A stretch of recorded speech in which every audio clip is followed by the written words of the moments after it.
Mata merupakan salah satu anggota tubuh yang sangat penting bagi kehidupan kita. Dengan mata, kita bisa melihat ciptaan Allah yang Maha Kuasa. Assalamualaikum warahmatullahi wabarakatuh. Kembali lagi bersama kami di channel Ar-Rad Tadabbur, yang insya Allah dalam kesempatan kali ini kita akan membahas mengenai mata. Tonton video ini hingga akhir, semoga video ini bermanfaat. Indra penglihatan yang diberikan Allah Subhanahu wa Ta'ala kepada sekian banyak makhluk hidup yang Allah ciptakan, terkhusus pada manusia. Ya, itulah mata. Melalui mata, manusia dapat berkembang menjadi makhluk yang memiliki keunggulan dibandingkan dengan makhluk lain. Melalui mata, manusia dapat menyimpan dan merekam sekian banyak memori yang ia lihat dalam perjalanan hidupnya. Coba kita bayangkan bila mana mata kita terganggu atau tidak bisa melihat lagi. Dunia akan menjadi gelap. Bahkan, ada yang menyebutnya mata sebagai jendela dunia. Dengan mata, kita dapat melihat betapa indahnya dunia. Dialah yang menciptakan kamu dan menjadikan bagi kamu pendengaran, penglihatan, dan hati, tetapi amat sedikit kamu bersyukur. Quran Surat Al-Mulk ayat 23. Sepatutnya lah kita mensyukuri nikmat dan karunia yang diberikan Allah berupa penglihatan. Mata mempunyai hak yang harus ditunaikan penggunanya sesuai kehendak Allah. Mata tidak bisa dipakai seenaknya untuk memandang, tetapi harus dikendalikan dengan menjaga pandangannya. Rasulullah SAW bersabda, mata itu berzina, hati juga berzina. Zina mata adalah dengan melihat yang diharamkan. Zina hati adalah dengan membayangkan pemicu syahwat yang terlarang. Sementara kemaluan, membenarkan atau mendustakan itu semua.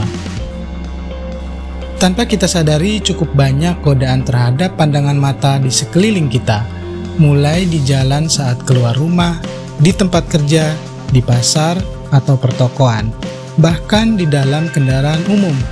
Selain itu, media elektronik, media cetak, media sosial yang memuat foto atau video juga bisa memancing pandangan mata yang tidak terjaga.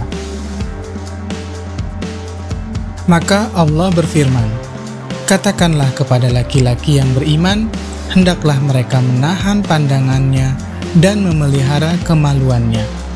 Katakanlah kepada perempuan yang beriman, hendaklah mereka menahan pandangannya dan juga memelihara kemaluannya. Quran Surat An-Nur ayat 30 dan 31.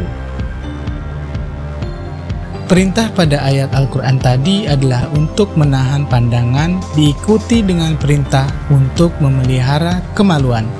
Karena dosa pandangan mata ini dapat menimbulkan dosa besar, yaitu zina.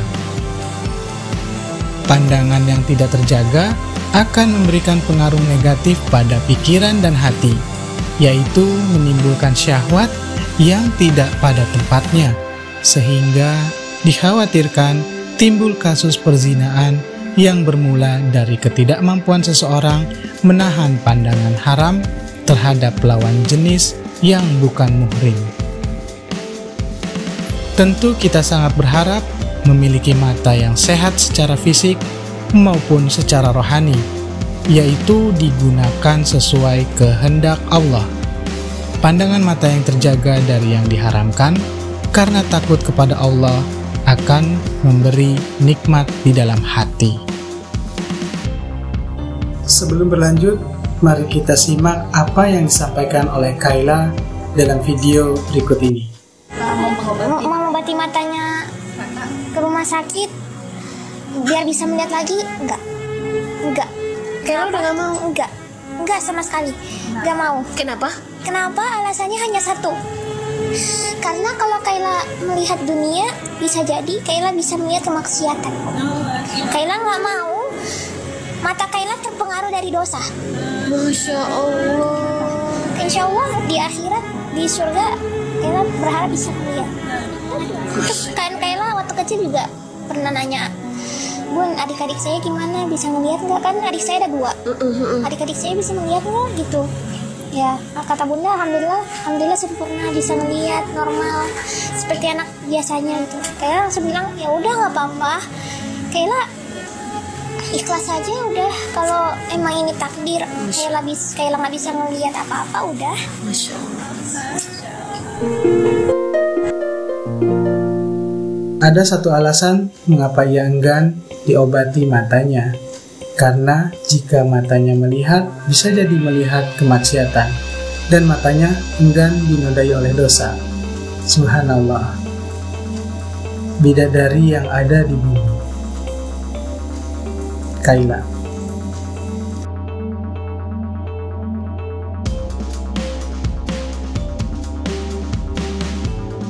Fungsi mata itu kan normalnya melihat kan? Melihat ya. Tapi setelah kita beriman, itu Allah menyebutkan imannya dulu, baru kepada fungsi matanya. Buka Quran surah ke-24, ini An-Nur yang sedang kita akan kaji. Ayat 30 untuk laki-laki, ayat 31 untuk perempuan. Kata Allah, Qulil mu'minina yaghuddu min absarihim. Katakan pada pria-pria yang telah merasa beriman, punya iman. Padahal mudah bagi Allah mengatakan misalnya fungsi mata itu melihat, selesai. Tapi yang paling menarik setelah beriman, imannya dulu disebutkan, baru fungsi matanya. Yaghuddu min absarihim. Kata Allah, matanya itu hanya akan dipakai untuk melihat yang baik-baik. Ghaddul basar itu memalingkan dari yang tidak baik. Kalau yang tidak baiknya dibuang, yang sisa kan cuma baik ya kan? Telah kita simak bersama apa yang telah disampaikan oleh Kayla dan Ustadz Adi Hidayat, yang tentunya menjadi bahan perhatian kita dalam menggunakan nikmat yang Allah berikan berupa mata yang sehat. Karena dengan mata yang sehat, kita bisa melihat indahnya dunia. Gunakan mata hanya untuk melihat yang baik-baik. Karena kalau Kayla melihat dunia, bisa jadi Kayla bisa melihat kemaksiatan. Kayla nggak mau mata Kayla terpengaruh dari dosa. Masya Allah. Terima kasih telah menonton video ini hingga usai. Dan terima kasih telah subscribe channel ini. Semoga video ini bermanfaat bagi kita semua. Silakan di-share, sampaikanlah walau 1 ayat. Assalamualaikum warahmatullahi wabarakatuh.